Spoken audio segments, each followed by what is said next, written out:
世界最大機場群喺邊度呢？答案就係粵港澳大灣區。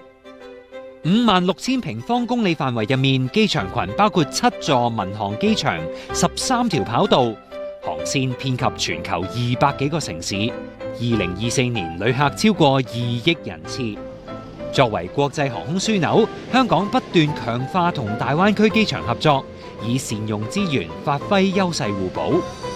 香港、珠海兩地機場開通經珠港飛，旅客可以先由內地城市飛抵珠海，再經港珠澳大橋搭專車到香港機場禁區，直接上飛機飛去世界各地，省卻辦理入境香港嘅手續。